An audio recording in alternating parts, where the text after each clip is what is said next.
रावण आया यति का भेष बना के। सीता जी तो समझ गई कि ये नकली है, जान गई नकली है, लेकिन जानकी मैया जान गई नकली है, लेकिन रेखा के बाहर इसलिए निकल आई, रेखा के बाहर इसलिए निकल आई कि जानकी जी ने कहा हमारी बहन बेटियां भ्रमित ना हो जाएं, ये नकली भेष में मेरा हरण करने के लिए आया है। लेकिन जानकी मैया ने कहा अपने को भले ही संकट में डाल दो, लेकिन रेखा के बाहर निकल करके इस नकली साधु की असलियत प्रकट कर देनी चाहिए, जिससे कभी समाज में ये बहन बेटियों के साथ छलावा न कर सके। जानकी जी ने कहा मैं संकट में आ जाऊंगी, लेकिन इस नकली की असलियत प्रकट कर दूंगी। तो सीता जी समझ रही हैं, लेकिन इस नकली साधु की असलियत प्रकट करने के लिए सीता जी रेखा के बाहर आ गई। और रावण ने कहा मैं लंका ले जा रहा हूं, है तुम्हें कोई रोकने वाला? अगर कोई तेरी रक्षा करने वाला हो तो बताओ जानकी, कौन तुम्हारी रक्षा करेगा? किशोरी जी ने कहा मेरी रक्षा करने वाला मेरे साथ है। तुम्हारा पति तो दूर है, देवर भी दूर है, कोई अस्त्र शस्त्र नहीं है, ना तो अयोध्या का कोई तुम्हारे पास है, ना मिथिला का कोई तुम्हारे पास है। और जितने ये भजन करने वाले साधु हैं हमारे डर के मारे सब गुफा के अंदर घुस गए हैं, अब तुम्हारी रक्षा कौन करेगा? सीता जी ने कहा मैंने अपने जीवन में धर्म की रक्षा की है, तो धर्म ही मेरी रक्षा करेगा। धर्मो रक्षति रक्षति, जो धर्म की रक्षा करता है धर्म उसकी रक्षा करता है। मैंने धर्म की रक्षा की है, मैंने रघुवंश के कुल की रक्षा की है कि मांगने वाले कभी मना सुन के नहीं गए, तो मैंने मना नहीं किया है और रेखा के बाहर आकर के तुझे फल दिए हैं। लेकिन मेरे साथ धर्म है, इसलिए धर्म मेरी रक्षा करेगा। मैं डरती नहीं हूं क्योंकि धर्म मेरे साथ है। सीता जी जा रही हैं, जटायु जी महाराज का प्रसंग आ जाता है। जटायु जी महाराज ने कहा हे सीते तुम चिंता मत करना, तुम्हारे साथ कोई है, अकेला मत समझना। कौन है साथ? तो जटायु ने कहा सीते पुत्री, तू मेरी पुत्री है, मैं तेरा पिता, तेरा बाप है तेरे साथ। कौन है? बाप। याद रखना, ध्यान से सुनना, कितना बड़ा सम्मान है माताओं तुम्हारा। अगर कोई अवस्था में बड़ा है तो तुम उसे पिता का सम्मान देती हो कि नहीं देती हो? जल्दी बोलो। अगर अवस्था में बड़ा है तो पिता मानती हो, यही है हमारा सनातन धर्म। और कोई अगर बूढ़ा है तो याद रखना किसी जाति की बेटी क्यों ना हो अपनी बेटी मान लेता है। बोलो मान लेता है कि नहीं मान लेता है? ये हमारी बेटी, हमारे गांव की बेटी है। याद रखना, अगर गरीब से गरीब झोपड़ी में रहने वाला मजदूर अगर उसकी बेटी का पति आ जाता है यानी दामाद आ जाता है तो गांव का जमींदार भी उससे राम राम करता है कि हमारे गांव की बेटी से ब्याही गई है, ये हमारे गांव का दामाद है। बोलो जमींदार भी राम राम कहता है उससे, बोलो प्यार करता है, स्नेह करता है। वो कहाँ चला गया प्रेम, वो कहाँ चला गया इतिहास, वो कहाँ चला गया कैरेक्टर? इसलिए आज उस कैरेक्टर को चरितार्थ करो, उस प्रेम को स्थापित करो प्यारे। ये राम कथा का मंच आवाहन कर रहा है, उसको स्थापित करने की आवश्यकता है, क्योंकि राम मंदिर तो बन गया है, लेकिन अब राम राज्य लाना है, राम राज्य लाना है। इसलिए राम मंदिर अयोध्या में राम राज्य चाहिए, हर घर में राम राज्य होना चाहिए। इसलिए राम राज्य कब आएगा? जब सब नर करहि परस्पर प्रीति और चलहि स्वधर्म निरत श्रुति नीति, तब आएगा राम राज्य। तो किशोरी जी से कहा चिंता मत करो, सीते पुत्री करस जन त्रासा, करी हो जात धान कर नाशा। तेरा बाप तेरी रक्षा करने के लिए आ रहा है। किसी की बेटी संकट में फंसी हो, किसी की बहू संकट में फंसी हो, ये मत सोचना अमुक जाति की है वही लोग जाने, वही जात वाले जाने। नहीं नहीं, हमारी बेटी है, हमारी बहू है। हमें तुरंत आश्वासन देना चाहिए, और आश्वासन ही नहीं देना चाहिए बल्कि उसकी प्रतिष्ठा की रक्षा करने के लिए आगे बढ़ जाना चाहिए। ये हमारा धर्म कहता है। ये हमारा धर्म कहता आगे बढ़ जाना चाहिए। तो आज गिधराज जटायु आगे बढ़ गए। चौचन मार बिदारिश देही दंड एक भई मूर्छा, रावण को घायल कर दिया है। बोलो कितनी बड़ी ताकत है करैक्टर में, चरित्र में। बोलो है कि नहीं? हथियार नहीं है लेकिन चौंचई से घायल कर दिया है। मैं कहता हूं कि अगर चरित्रहीन व्यक्ति है, हाथ में भले ही हथियार लिए रहे लेकिन हाथ कांपने लगेंगे उसको, याद रखना। क्योंकि ताकत हथियार से नहीं मिलती है, ताकत मिलती है चरित्र से। बोलो किससे ताकत मिलती है? चरित्र से ताकत मिलती है, हथियार वथियार से नहीं मिलती है ताकत। इसलिए चरित्रवान बनो, क्योंकि राम जी चरित्र नायक हैं। बोलो है कि नहीं? मर्यादा पुरुषोत्तम श्री राम चरित्र नायक हैं। इसलिए राम चरित्र मानसी ग्रंथ का नाम है। इसकी कथा आप सुन रहे हो, उसका नाम क्या है? रामचरित्र मानस है। इसलिए चरित्र का निर्माण। लेकिन गिधराज जटायु ने पूरा प्रयास किया, पूरी ताकत लगाई और सीता जी को सम्मान के साथ ले आता है, गुफा में बिठालता है और कहता है कि मैं अभी युद्ध करूंगा, इसलिए छोड़ रहा हूं क्योंकि बेहोश पड़ा है। होश में आएगा तब लड़ूंगा मैं, भले ही मेरे प्राण चले जाएं, भले ही मेरे प्राण चले जाएं, लेकिन मैं लड़ूंगा। किसी ने कहा रावण को मारोगे? मार सकते हो। गीध ने कहा मैं मार नहीं सकता हूँ, मर तो सकता हूँ, जब तक जिंदा हूँ तब तक बेटी का अपमान नहीं सह सकता हूँ। भले ही मुझे मरना पड़े, मैं मर जाऊंगा, लेकिन सीता का अपमान नहीं सहूंगा। अंत में दुष्ट है रावण, कृपाण निकाली उसने और गिधराज जी के पंखों पर वार मारा। दोनों पंख कट गए। अब देखो भाई, अच्छा काम किया गिध ने, तो दशरथ जी को जो सौभाग्य नहीं मिला वो गिधराज जी को मिल गया।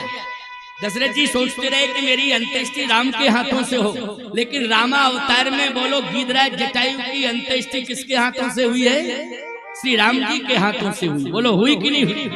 किसके हाथ से हुई है? प्रभु राम के हाथ से।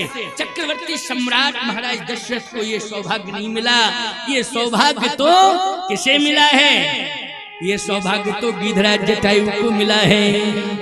इसलिए अविरल भगति मांग बर गीध गयो हरिधाम, तहि की क्रिया जथोचित निज कर कीनी राम।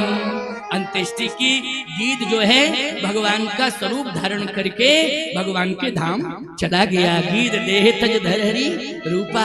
आगे सबरी मैया मिली, भगवान ने नौदा भक्ति का उपदेश दिया। 9 प्रकार की भक्ति सबरी को थी।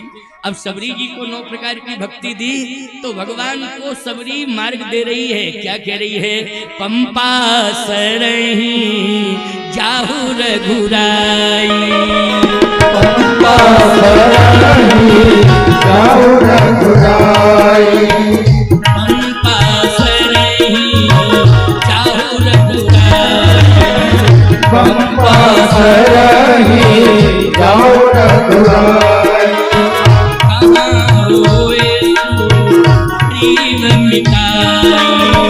कहाँ होए सो प्रेम मिताई, कहाँ होए सो प्रेम मिताई, कहाँ होए सो प्रेम मिताई। पंपा सरही जाहु रघुराई। बोलिए गंगादास जी महाराज की जय हो। आज ये महामंडलेश्वर बन गए हैं गंगादास जी। इन्हें मैं भी माला पहना के आशीर्वाद दे रहा हूँ। बहुत अच्छी सफलता। और आज यज्ञ भगवान ने भी ये चमत्कार करके बता दिया। कितनी बड़ी सफलता, कितनी बड़ी सफलता गुरुदेव भगवान की कृपा से आज तुम सफलता प्राप्त कर लिए हो। यज्ञ भी सफल हो गया और संतों ने भी भरपूर आशीर्वाद दिया। तो मैं चर्चा कर रहा था, अब ध्यान से सुनो। और अंतिम विश्राम की ओर जा रहा हूं क्योंकि 6 बजने वाला है और लगभग 6:30 बजे आरती के लिए कहूंगा। और व्यासपीठ का पूजन भी है, तो उस व्यासपीठ की पूजन की मर्यादा भी आपको रखनी है, क्योंकि रामायण पोथी पूजन 9-7 दिन तक कथा सुनी, पोथी पूजन व्यास पूजन, इससे आपको जोड़ा जाएगा। लेकिन बढ़िया सुंदर राज्याभिषेक हो जावे। क्यों भाई, देखो कितनी फास्ट गति से चला मैं और सीधा किष्किंधा पहुंच गया कि नहीं किष्किंधा। अच्छा, आपको ऐसा भी नहीं लगा कि महाराज जी ने कोई भाव नहीं बताए? भाव भी बताए, विचार भी बताए, संदेश भी दिया और शिक्षा भी दी, उपदेश भी दिया, सब तो दिया और सब कुछ मिला आपको, मार्गदर्शन मिल रहा है। इससे बड़ी बात क्या हो सकती है? आइए सुनिए जरा ध्यान से। पंपा सरहि जाहु रघुराई, कहाँ होए सुग्रीव मिताई। ये सुग्रीव से मित्रता तो बहाना है, लेकिन सही बात बताएं, किष्किंधा में हनुमान जी को पाना है। सुग्रीव से मित्रता का तो बहाना है, लेकिन किष्किंधा में राम जी को, हनुमान को पाना है। और बिना हनुमान जी के सफलता मिलने वाली नहीं है। और सही बताना, किष्किंधा में सुग्रीव पहले मिले हैं पर भगवान राम से कि हनुमान जी? बोलो, हनुमान जी मिले हैं, इसलिए हनुमान जी मिले हैं। किष्किंधा कांड का अर्थ ही ये है कि यहाँ प्रभु राम का और हनुमान जी का मिलन हुआ है। और याद रखना, इस मिलन में कितना सुंदर संदेश है, कितना सुंदर संदेश है कि हे हनुमान, लक्ष्मण जी ने कहा कि ये कौन मिल रहे हैं? राम जी ने कहा, लक्ष्मण तुम किसे खोज रहे हो? लक्ष्मण जी ने प्रश्न किया कि ये कौन मिल रहे हैं? भगवान राम ने कहा, लक्ष्मण तुम किसे खोज रहे हो? लक्ष्मण जी ने कहा, हम तो भाभी माँ को खोज रहे हैं। बस प्रभु राम ने कहा कि हम तुम खोजते ही रहेंगे, लेकिन सच्चे खोजी तो आज हनुमान हमें मिल गए हैं। यही सीता को खोजेंगे, यही सीता का पता लगाएंगे। असली खोजने वाला आज हमें मिल गया है, इसलिए हनुमान अब सीता का पता लगाओ। तो देखो, हनुमान जी महाराज किष्किंधा कांड में ही, ये किष्किंधा कांड का ही प्रसंग है कि हनुमान जी महाराज समुद्र के किनारे हैं और सभी बानर कहाँ हैं? जल्दी बोलो। समुद्र के किनारे। ये किष्किंधा कांड का अंतिम चरण है, इसलिए मैं इसकी व्याख्या कर रहा हूँ। और फिर सीधे जो है समुद्र पार करके सुंदरकांड का विस्तार हो ही जाएगा। सभी बानर बैठे हुए हैं, जामवंत जी बैठे, और भगवान ने पहले ही घोषणा कर दी है, लक्ष्मण सीता को खोजने वाले, सीता का पता लगाने वाले कौन हैं? बोले यही हनुमान हैं, यही पता लगाएंगे, इनके अलावा कोई नहीं। लेकिन जामवंत जी ने कहा, कौन पता लगाएगा? तो निज निज बल सब काहू भाका, पार जाए कर संशय राखा। सबने अपनी अपनी बात कही, लेकिन पार कोई नहीं जा रहा है। सब कह रहे मैं चला जाता, लेकिन एक बोला मैं चला जाता मगर, तीसरा बोला मैं चला तो जाता परंतु। अगर मगर परंतु लेकिन जहां तहां लग जाए, समझ लो काम होने वाला नहीं है। लेकिन उसी समय हनुमान जी ने कहा है कि सब अपने अपनी बात कह रहे हैं कि मैं चला जाता चला जाता चला जाता, लेकिन जाने को कोई तैयार नहीं है। जामवंत जी ने कहा, हमें पूरा भरोसा है हनुमान, केवल तुम ही पार कर सकते हो समुद्र को, और तुम ही सीता जी का पता लगा सकते हो, और तुम ही प्रभु राम को सुना सकते हो। संसार में और कोई दूसरा नहीं है। इसलिए कहे दीक्षुपति सुन हनुमाना, का चुप साध रहे बलवाना। पवन तनय बल पवन समाना, बुद्धि विवेक विज्ञान निधाना। कवन सुकाज कठिन जग माही, जो नहीं होए तात तुम पाही। तो राम काज लग तु अवतारा, सुनते भय पर्वताकारा। यही कही नाय सवन कहु माथा, चलो हरस ही धर रघुनाथा। बार बार रघुबीर समारी, तरके पवन तनय बल भारी। प्रभु मुद्रिका मेल मुख माही, और जलधि लांग गयो अचरज नाही। सुंदरकांडा है आ गया, सुंदरकांड के नहीं, जलधि लांग गए अचरज नहीं, अच्छा समुद्र ही पार कर गए तो बोलो सुंदरकांड आ गया कि नहीं। अब हनुमान जी महाराज ने सीता जी की खोज की, बिना विभीषण के सहयोग से सीता जी नहीं मिली है। विभीषण जी ने जब मार्गदर्शन दिया तब सीता जी मिली है। लेकिन प्यारे एक बात सुन लो, मूल बात सुंदरकांड की, इसके बाद दो बातें लंका कांड की सुना के उत्तरकांड में राज्याभिषेक कराऊंगा। विभीषण जी मिले तो हनुमान जी ने कहा कि आप मेरे स्वामी के भक्त हो, क्योंकि आपके मस्तक पर पूरी लंका में एक रामानंदी तिलक लगाने वाला मुझे एक ही जगह मिला। पूरी लंका के सर्वे में रामानंदी तिलक लगाने वाला बोलो कौन? विभीषण जी। धनुष बाण मेरे स्वामी के अगर स्थापित हैं तो केवल तुम्हारे यहां दिखाई दे रहे हैं। अच्छा, हमारे वैष्णवी परंपरा में धनुष बाण की बड़ी महिमा है कि नहीं? बोलो भाई, बहुत बड़ी महिमा है। और धनुष बाण लंका में कहां दिखाई दिए हैं? विभीषण जी के यहाँ। रामायुध अंकित ग्रह शोभा वर्णि न जाए। अच्छा, हमारे वैष्णव परंपरा में तुलसी की बड़ी महिमा है, तो तुलसी कहाँ दिखाई दी है? नव तुलसी का वृंद तह देख रस कपि राय, तुलसी भी विभीषण जी के यहाँ दिखाई दी। हनुमान जी ने कहा कि बस आप मेरे स्वामी के भक्त हैं, आपको पता होगा कि मेरी माँ कहाँ है। मेरी माँ का पता बताओ, मेरी माँ लंका में कहाँ है? विभीषण जी बोले आप भी मेरे स्वामी के भक्त हो, आप बताओ मेरे पिताजी कहाँ हैं? मेरे पिताजी कहाँ हैं आप बताओ। अच्छा देखो, हनुमान जी माता जी की खोज कर रहे थे और विभीषण जी पिताजी की खोज कर रहे थे। बोलो भाई, हनुमान जी को माता जी नहीं मिली थी और विभीषण जी को पिताजी नहीं मिले थे। हनुमान जी बोले पक्की बात कह रहा हूं, आप मुझे माताजी से मिला दो, हम आपको पिताजी से मिला देंगे। लेकिन मुझे माताजी से मिलाओ, मैं निश्चित रूप से पिताजी से मिला दूंगा।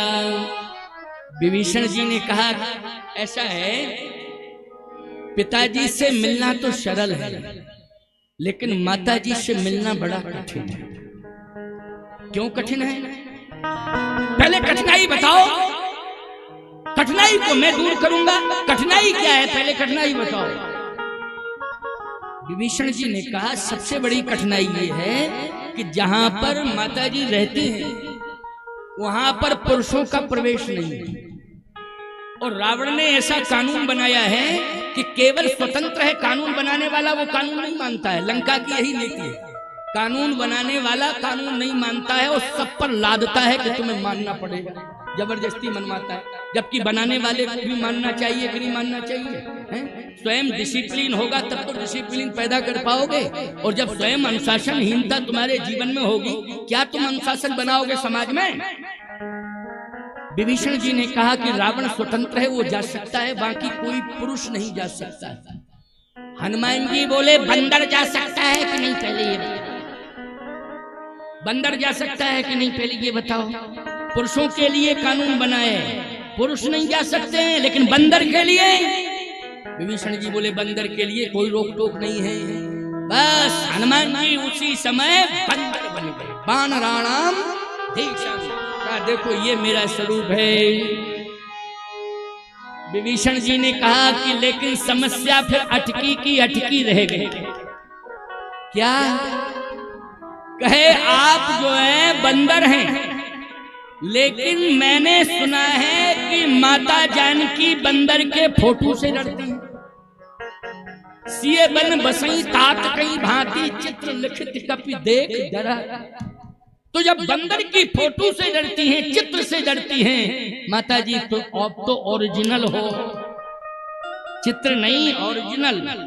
तो माता जी की क्या दशा होगी, इस पर तो विचार करो। हनुमान जी ने कहा तो कोई तीसरा उपाय बताओ।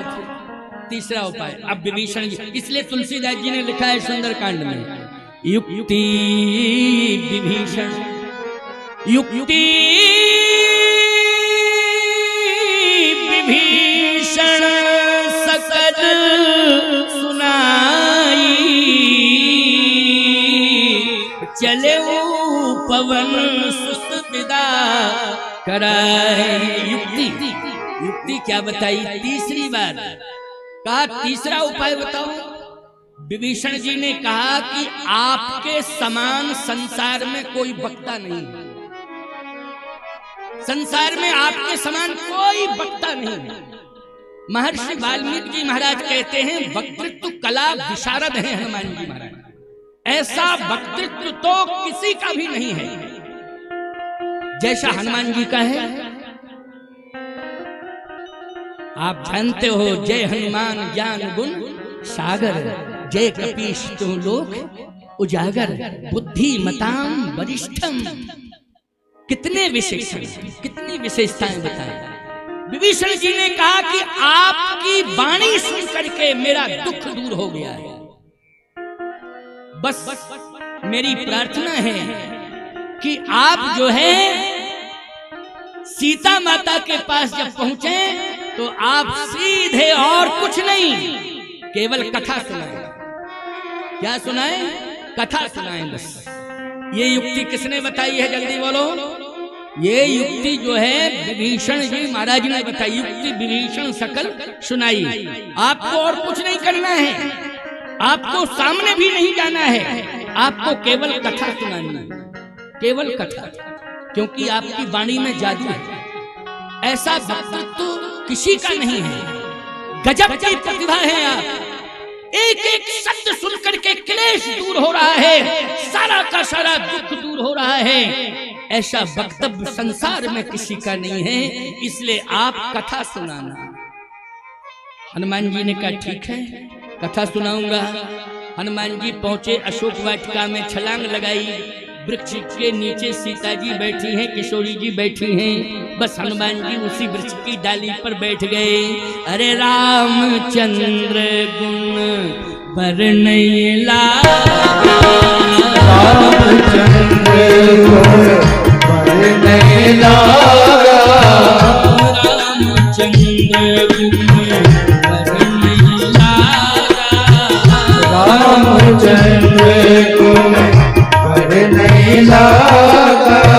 सुन कहीं सीता हर दुख भागा, सुन कहीं सीता हर दुख भागा, सुन कहीं सीता हर दुख भागा, सुन कहीं सीता हर दुख भागा। लागी सुने श्रवण मन लाई, लागी सोनाए श्रवण मन लाई, आलिम देश कथा सुनाई, आयो ते सब कथा सुनाई, आलिम देश कथा सुनाई, आयो ते सब कथा सुनाई। लागी सुने श्रवण। जैसे हनुमान जी ने विभीषण जी ने कहा था कि आपकी वाणी में जादू है, आप तो कथा सुनाना। कथा सुनाई। ऐसा जादू विलक्षण प्रतिभा संपन्न श्री अनंत बलवंत हनुमंतलाल जी महाराज कि किशोरी जी का दुख दूर हो गया।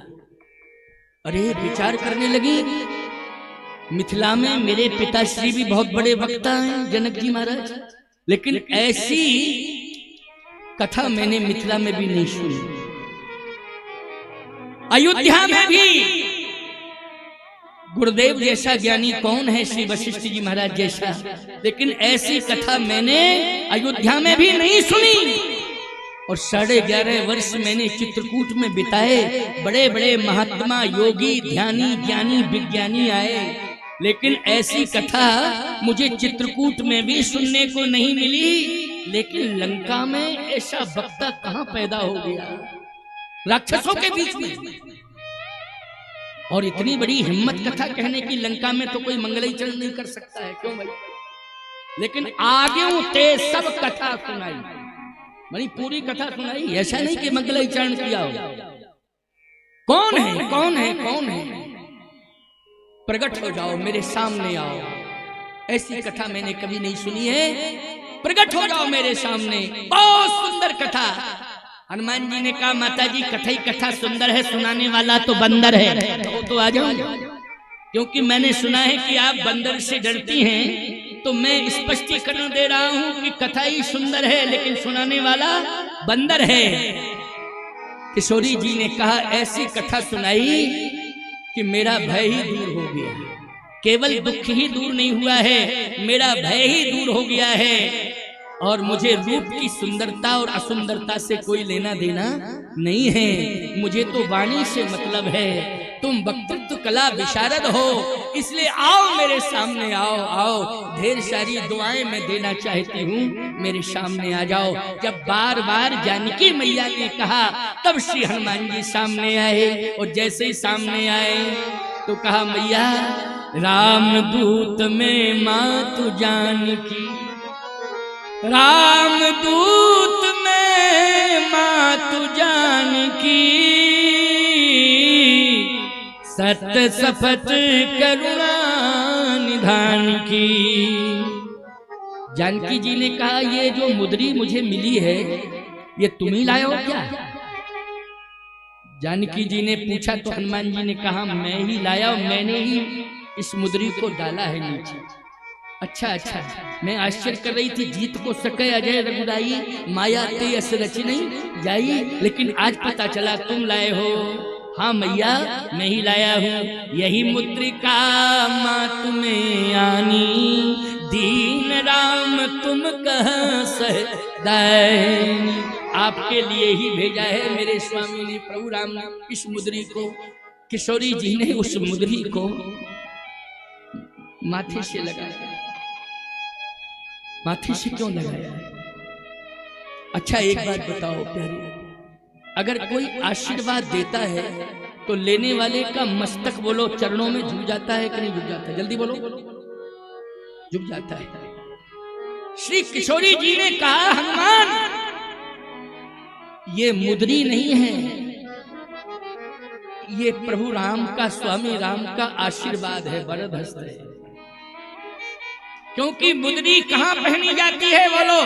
हाथ की उंगली में पहनी जाती है। और आशीर्वाद भी किससे दिया जाता है बोलो? हाथ से दिया जाता है। तो जानकी मैया आंखों में आंसू भर के कह रही हैं ये मुद्री नहीं है, ये कर का भूषण राम दे, मानो बरद हंस दे दी। ये मेरे स्वामी राम ने, मेरे प्रभु ने आशीर्वाद पहुंचाया है, मुद्री के द्वारा पहुंचाया। तुम लेके आए हो तो इतना और काम कर लेना क्या कि मैं भी कुछ तुम्हारे हाथों से भेज रही हूँ। लंका में क्या क्या कार्य तुम्हें करना है वो तुम्हारी योजना है। और हनुमान जी ने कछु मारे कछु मर्दस कछु मिलाए धर दूर कछु पुन जाए पुकारे, प्रभु मरकट बलभूर हैं जारा नगर निमिषिक माही, एक विभीषण कर ग्रह नहीं।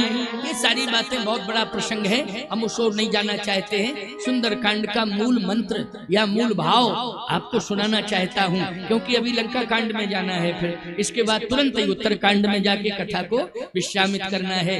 कोई कांड अधूरा न रह जाए, ये मेरा प्रयास चल रहा है। अच्छा बोलो भाई, सारे प्रयास में मैं आगे ही बढ़ता जा रहा हूँ कि नहीं बढ़ता जा रहा हूँ?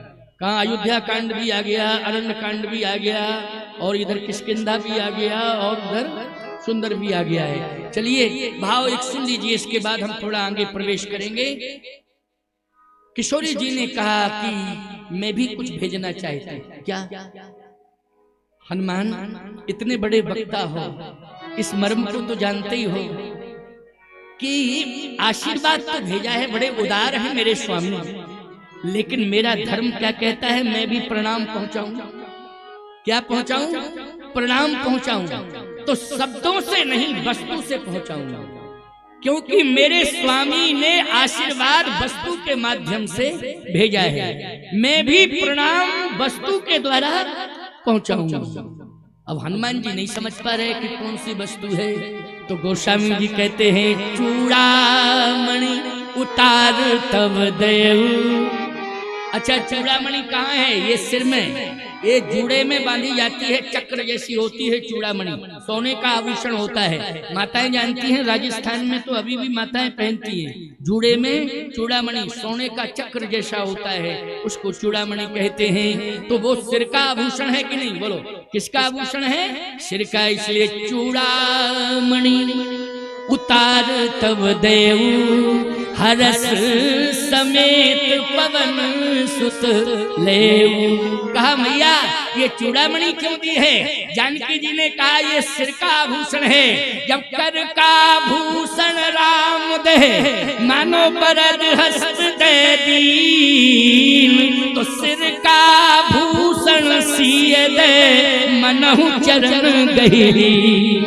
ये चूड़ामणि मेरे स्वामी के चरणों में रख देना, और ये चूड़ामणि के माध्यम से मेरा प्रणाम पहुंच जाएगा, स्वामी के चरणारविंदों में मेरा प्रणाम पहुंचेगा। हनुमान जी ने यही कार्य किया है, चूड़ामणि भगवान को लाके दी। अब आप देखें, विचार करें, हनुमान जी महाराज ने पूरी कथा सुनाई और पूरा वृतांत सुनाया। वानरों ने कहा कि अब विलंब करने की जरूरत नहीं है प्रभु, अब तो लंका में प्रवेश करना ही पड़ेगा। और याद रखना, युद्ध के नगाड़े बज गए और श्रम के माध्यम से पुल का भी निर्माण हो गया, क्योंकि ये सभी वानर जो है, कोई बड़ा पत्थर ला रहा है तो कोई छोटा पत्थर ला रहा है, और उसमें राम राम लिखते जा रहे हैं। एक पुल का निर्माण जिसको कहते हैं राम सेतु। क्या नाम पड़ा उसका? राम सेतु। अभी इस वर्ष रामेश्वरम में मेरी कथा है, और मुझे लगता है कि 25 अगस्त से, क्यों 25 सितंबर से और 1 अक्टूबर तक मेरी कथा चलेगी रामेश्वरम में। बहुत से लोग जा रहे हैं वहाँ कथा सुनने के लिए। तो पहले भी मेरी कथा हो चुकी है, तब मैं राम सेतु देखने गया था, और इस बार भी सौभाग्य मिल रहा है श्री रामेश्वरम की कृपा से, रामनाथ भगवान की कृपा से, कि इस बार भी मेरी कथा वहाँ दोबारा रखी गई है। तो बड़ा सुंदर दृश्य है वहाँ, राम सेतु का भी आकार दिखाई देता है, एक लकीर सी खिंची हुई है समुद्र में, उस तरफ लंका है।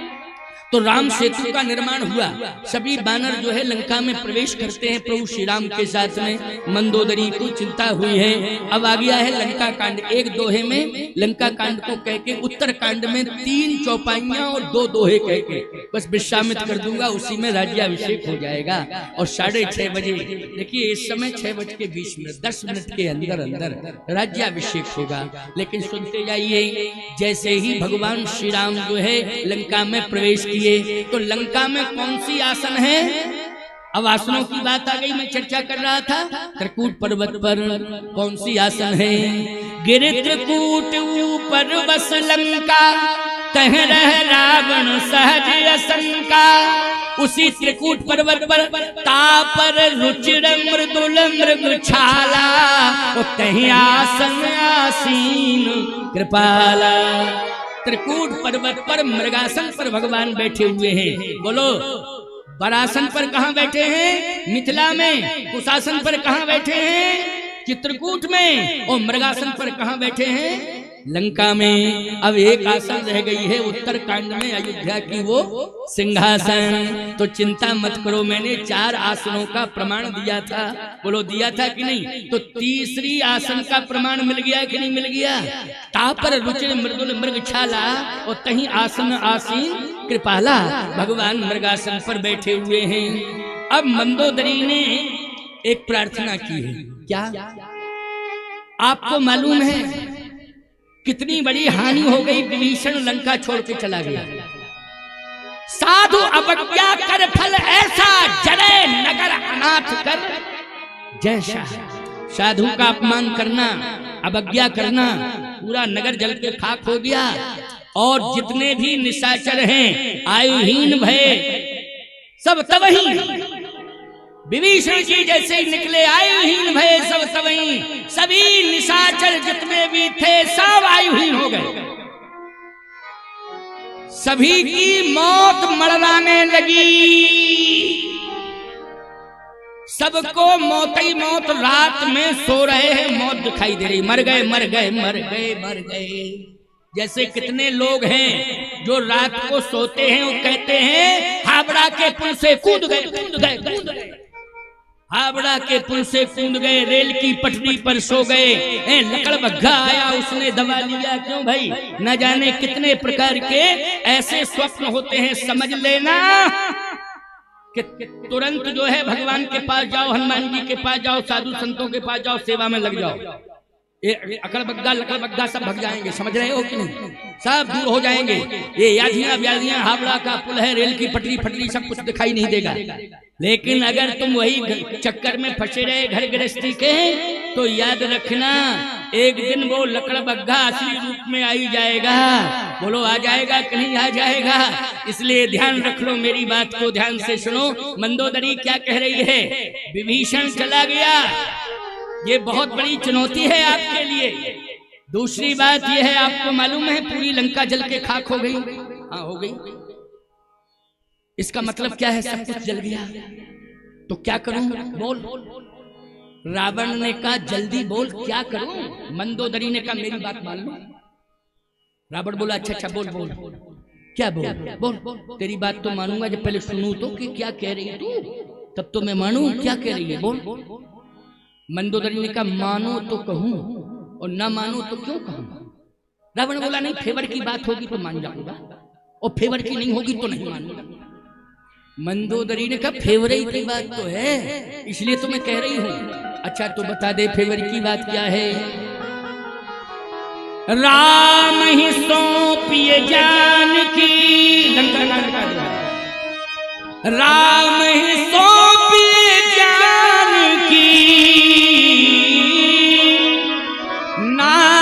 कमल पद्माथ, और सुत कहु राज समर्प बन, जाहे भजो रघुनाथ। बोलो कितनी बढ़िया बात कही मंदोदरी ने। सुत कहु राज समर्प बन, जाहे भजो रघुनाथ। अरे छोड़ो ये मोह ममता राज्य की संपदा की, बेटा संभालने लायक हो गया है उसे दे दो, और हम तुम दोनों सम्मान पूर्वक जानकी जी को ले चले, और प्रभु श्री राम बड़े कृपालु और दयालु हैं, उनके हाथ में सौंपे और क्षमा मांगे, और लंका अंका में नहीं आना है। आग लग गई और आग लग जाए लंका में, लेकिन अब क्या करना है? जाहे भजो रघुनाथ। अब हमको और आपको दोनों को रघुनाथ का भजन करना है। जिनका वंश रघुवंश में हुआ है, उनका भजन करके ही हमारा कल्याण होगा। इसलिए जाहे भजो रघुनाथ, जाहे भजो रघुनाथ। रावण कहता है कि मुझे भजन नहीं करना है, मरना है। विनाश काले विपरीत बुद्धि। बोलो भाई, विनाश काले कहता है मुझे भजन नहीं करना है, मुझे तो मरना है, मरना है। निज भुज बल में बैर बढ़ावा, चढ़ी आवा। मैंने भुजाओं के बल पर राम से दुश्मनी की है, राम को लंका की धूल चटाऊंगा। मंदोदरी ने कहा बस समझ में आ गया, मौत मरड़ा रही है, अब तुम बचोगे नहीं। और सही बात है, जो कहा था मंदोदरी ने वही हुआ।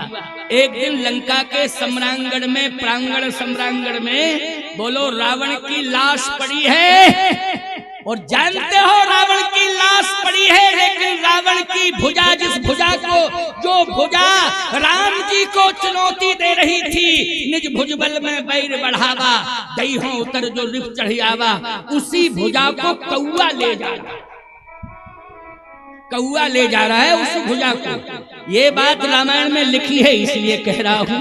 बोलो जो भुजा जो है राम जी को चुनौती दे रही थी, गोस्वामी जी कह रहे हैं उत्तरकांड में, उस भुजा को कौन ले जा रहा है? बोले काग कंकले भुजा उड़ाही, वो एक ते छीन ले जाही। बोलो परिणाम आ गया सामने कि नहीं आ गया? कौआ भुजा ले गया।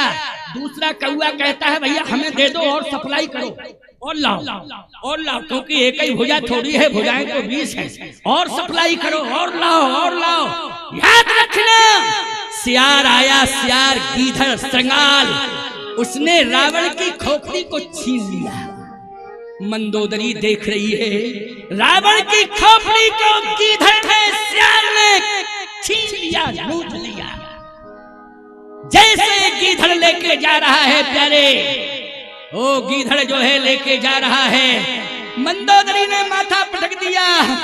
राम पे मुख असहाल तुम्हारा, रहा न को कुल रोमन हारा।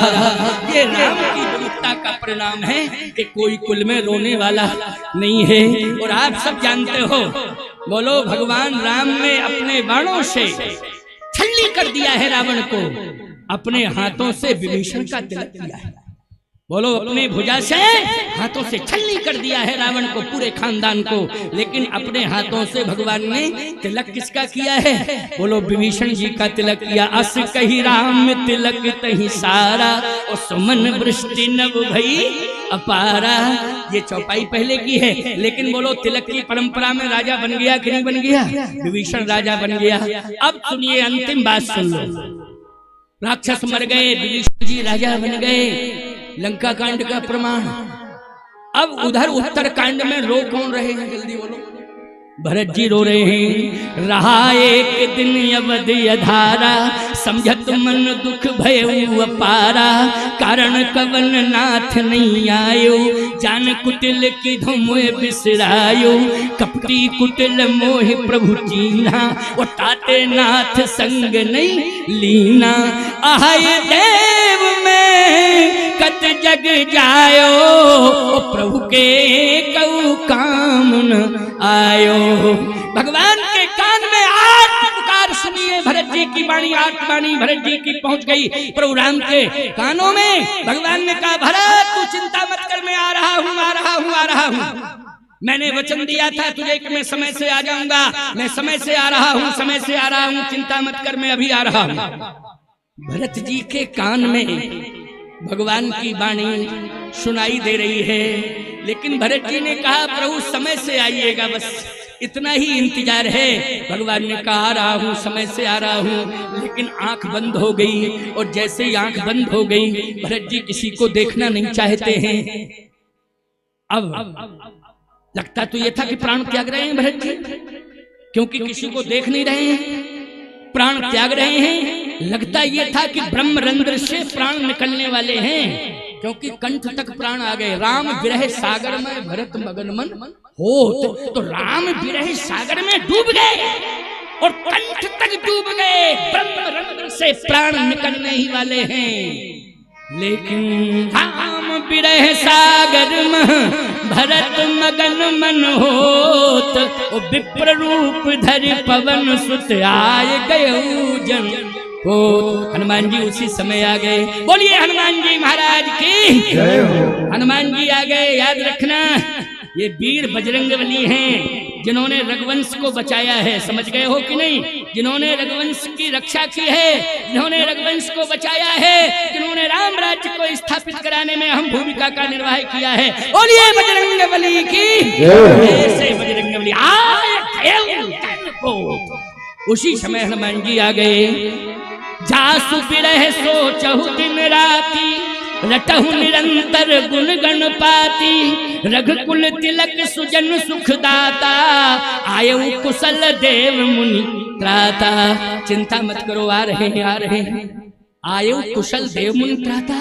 भरत जी ने कहा एक वचन, आयु कुशल देव मुनि त्राता। गए थे 3, लेकिन एक वचन ध्वनित हो रहा है, आयु आयु कुशल देव मुनि त्राता। हनुमान जी ने कहा धैर्य धारण करो। अरे रिपुरन जीत सुजस सुरगावत, सीता मुझ सहित प्रभु आवत। सुनत बचन बिसरे सब दुखा, त्रसावंत जन पाए पीयूषा। दुख दूर हो गया है। अयोध्या वासियों ने कहा इन बातों से काम चलने वाला नहीं है, अभी आए नहीं हैं और दुख दूर कर रहे हो। अरे कहने वाला कह रहा है, सुनाने वाला सुना रहा है, कहने वाला कह रहा है, लेकिन क्या विश्वास है कि आ गए हैं? भरत जी ने कहा विश्वास तो करना ही पड़ेगा, कह नहीं आ जाए तब, उस समय के बाद आएंगे भरत, तो तुम्हारी प्रतिज्ञा क्या है? हनुमान जी ने कहा आ गए आ गए आ गए। अयोध्या वासी बोले दिखाई क्यों नहीं दे रहे हैं, दिखाई देना चाहिए। भरत जी ने कहा आ रहे हैं। अयोध्या वासी बोले नहीं, आयु कहा है, आयु, आयु का मतलब है आ गए हैं। वर्तमान की ध्वनि बोलो निकल रही है कि आयु आ गए हैं, ये नहीं कि आ रहे हैं, आयु कहा है। हनुमान जी ने कहा तो मैंने कहा है सत्य, आयु आयु आयु आ गए आ गए आ गए। अयोध्या वासी बोले आ गए तो कहाँ हैं? उसी समय हनुमान जी ने अपना सीना फाड़ दिया है। देख लो ये बैठे हुए हैं, देखो ये बैठे हुए हैं। भरत जी दौड़ पड़े, हनुमान जी को हृदय से लगा लिया, हृदय से लगा लिया है हनुमान जी महाराज को। भरत जी महाराज ने ओ का कपितो दरस सकल दुख बीते, ओ मिले आज मुहि राम प्रीते। आज मुझे राम मिल गए, विमान वाले राम बाद में आएंगे, लेकिन हनुमान वाले राम आज मिल गए। बोलिए बजरंगबली की, बोलिए हनुमान जी महाराज की। इतने में विमान आ गया। देखो उत्तरकांड में आ गए कि नहीं आ गए, जल्दी बोलो। उत्तरकांड में आ गए कि नहीं आ गए? सिस्टम में आए हैं, ऐसा नहीं कि एकदम छलांग लगाई, सीधी सी बात आ गए। विमान आया, भगवान राम ने गुरुदेव का पूजन किया, वंदन किया, अभिनंदन किया, अयोध्या वासियों से मिले। वशिष्ठ जी महाराज ने कहा सिंहासन पर बैठो राम, क्योंकि सिंहासन पर बैठो, ये 14 साल से इंतजार कर रहा है और अभिषेक का समय आ गया है, अभिषेक में करूंगा, बैठो। राम जी ने कहा आपकी आज्ञा है तो मैं बैठ रहा हूँ। गुरुदेव की आज्ञा पाके भगवान राम सिंहासन की ओर बढ़े, सिंहासन पर बैठे। गोस्वामी जी कहते हैं वशिष्ठ जी महाराज ने परंपरा का निर्वाहन किया। प्रथम तिलक वशिष्ठ मुनि कीना, ओ पुनि विप्रन कहीं आयस दीना। परंपरा में सबसे पहले गुरुदेव के द्वारा तिलक होता है, इसलिए वशिष्ठ जी महाराज ने तिलक किया है। प्रथम तिलक वशिष्ठ मुनि कीना, ओ पुनि विप्रन कहीं आयस दीना। जैसे ही गुरुदेव ने तिलक किया, वैदिक ब्राह्मणों ने स्वस्ति वाचन किया, वैदिक ब्राह्मणों ने भी तिलक किया। लेकिन फिर आवाज उठी कि 14 साल भरत जी ने कार्यवाहक के रूप में राज्य को संभाला है, तो कम से कम भरत जी भी तो तिलक कर दें, भरत भी तिलक कर दें। जैसे ही गुरुदेव ने भरत जी को आज्ञा दी तिलक करो, मेरी आज्ञा है, भरत जी भी तिलक कर रहे हैं। मांडवी जी प्रणाम कर रही हैं। भगवान ने कहा अखंड सौभाग्यवती भव।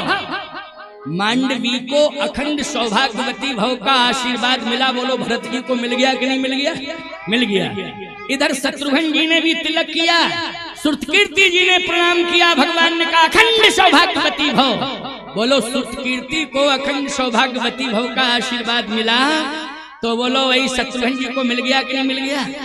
दीर्घायु का आशीर्वाद मिल गया है। अब लक्ष्मण जी ने कहा भले ही हम साथ में रहे और खूब सेवा किए, लेकिन हम भी इस सौभाग्य से वंचित नहीं रहेंगे, तिलक तो हम भी करेंगे, तिलक हम भी करेंगे। और लक्ष्मण जी भी तिलक करने लगे। उर्मिला जी पीछे खड़ी थी, प्रणाम कर रही थी। जैसे ही लक्ष्मण जी ने तिलक किया, उर्मिला जी ने प्रणाम किया, तो भगवान की आंखों से झरझर झरझर आंसू गिरने लगे। वशिष्ठ जी ने कहा राम, जो आशीर्वाद मांडवी को मिला है, जो आशीर्वाद जो है श्रुतकीर्ति को मिला है, वही आशीर्वाद मिलना चाहिए किसे? उर्मिला को। वही आशीर्वाद उर्मिला को मिलना चाहिए। हमारी तरफ दृष्टिपात करना, बहुत ध्यान से सुनना, क्योंकि राम राज्य बस आने ही वाला है, समझ लो है। प्रथम तिलक, वही तिलक हो गया तो राम राज्य तो आ ही गया। लेकिन ये राम राज्य में बीच में ये कैसी चर्चा उठ पड़ी कि लक्ष्मण जी के प्रणाम करने पर, तिलक करने पर और उर्मिला जी के प्रणाम करने पर भगवान मौन हो गए। तो मौन हो गए हैं, इसका मतलब है कि उर्मिला जी को अखंड सौभाग्यवती भव का आशीर्वाद नहीं मिला, और नहीं मिला है तो बोलो उदासीनता आ जाएगी कि नहीं आ जाएगी? सबसे बड़ा त्याग है उर्मिला जी का, याद रखना। 14 साल खड़ी रही है, तप करती रही, और उर्मिला जी के तप के प्रभाव से ही प्रभु श्री राम को सफलता मिली है, लक्ष्मण के प्राण बचे हैं प्यारे, लक्ष्मण के उर्मिला के पातिव्रत धर्म के बल पर प्राण बचे हैं। नहीं तो राक्षसों को भले ही मार देते, अगर लक्ष्मण नहीं रहते दुनिया में तो राम जी मुंह नहीं दिखा पाते अयोध्या में। इसलिए उर्मिला के त्याग ने, उर्मिला की तपस्या ने इतना बड़ा कार्य किया है। लेकिन भगवान के मुख से ये नहीं निकल रहा है अखंड सौभाग्यवती भव। वशिष्ठ जी ने कहा, हे राम विलंब मत करो, जैसे मांडवी को अखंड सौभाग्यवती भव का आशीर्वाद दिया है, श्रुतकीर्ति को अखंड सौभाग्यवती भव का आशीर्वाद दिया है, वैसे ही उर्मिला को भी अखंड सौभाग्यवती भव का आशीर्वाद दो। भगवान राम ने कहा, गुरुदेव मैं उर्मिला को आशीर्वाद देने के लायक नहीं हूँ, मैं किस मुंह से कह दूं उर्मिला अखंड सौभाग्यवती हो। उर्मिला के सुहाग को बचाने वाला राम नहीं है, हनुमान है। ये अधिकार हनुमान के पास है, क्योंकि मेरो सब पुरुषार्थ था को अगर हनुमान संजीवनी बूटी समय से नहीं लाते तो लक्ष्मण के प्राण जीवित नहीं होते, लक्ष्मण के प्राण कैसे वापस होते। ये तो हनुमान ने प्रयास किया है, हनुमान की विशेषता है। इसलिए मैं किस मुंह से कह दूं अखंड सौभाग्यवती हो। ये अधिकार किसके पास है? हनुमान जी के पास है। हनुमान जी दौड़े दौड़े आए, चरण पकड़ लिया, कहा प्रभु मैंने आज तक आपसे कुछ भी नहीं मांगा, मैंने आज तक आपसे कुछ भी नहीं मांगा है, लेकिन आज मैं मांग रहा हूं और कृपा करके आप मेरी प्रार्थना सुन लीजिएगा। भगवान ने कहा मैं सब कुछ दे दूंगा तुझे, तूने ही तो रघुवंश को बचाया है, तूने ही राम को बचाया है, तूने ही हनुमान ऐसा कार्य किया है कि आज राम जो है रघुवंश में आकर के सिंहासनासीन हो गया है और राम की पताका पूरी दुनिया में फहरा रही है। त्रिभुवन में राम की जय जयकार हो रही है। उसके मूल में हनुमान तू है हनुमान, उसके मूल में हनुमान तू है। इसलिए हनुमान मैं किस मुंह से कह दूं अखंड सौभाग्यवती हो उर्मिला को। हनुमान जी ने कहा बस मैं यही प्रार्थना कर रहा हूं, यदि आप मेरी सेवा से प्रसन्न हैं तो मुझे यही वचन दे दो कि आप अपने मुख से, ये हनुमान आपसे मांग रहा है कि आप अपने मुख से उर्मिला जी को अखंड सौभाग्यवती भव का वरदान दे दीजिए। बस मैं इसके अलावा कुछ नहीं मांगूंगा, न कभी मांगूंगा, न आज तक मैंने मांगा है, बस यही मांग रहा हूँ। भगवान ने कहा हनुमान अगर तू कह रहा है, तूने मांगा है, तो आज भगवान राम मुग्ध कंठ से कहने लगे उर्मिला जी को अखंड सौभाग्यवती भव। उसी समय तुलसीदास जी ने लिख दिया, राम राज बैठे कई लोका, हर्षित भय गयऊ सब शोका। जो शोक था वो चला गया। बैर न कर काहू शन कोई, राम प्रताप विषमता खोई। दैहिक दैविक भौतिक तापा, राम राज्य का हुई नहीं व्यापा। सब नर करहि परस्पर प्रीति, चलह स्वधर्म निरत सुति नीति। नहीं दरिद्र को दुखी न दीना, नहीं को अवध न लक्षण हीना। सब सुंदर सब विरुज शरीरा, अल्प मृत्यु नहीं कब न्यू पीरा। राम राज बैठे त्रैलोका, हर्षित भयउ गयउ सब शोका। बोलिए राजा रामचंद्र भगवान की।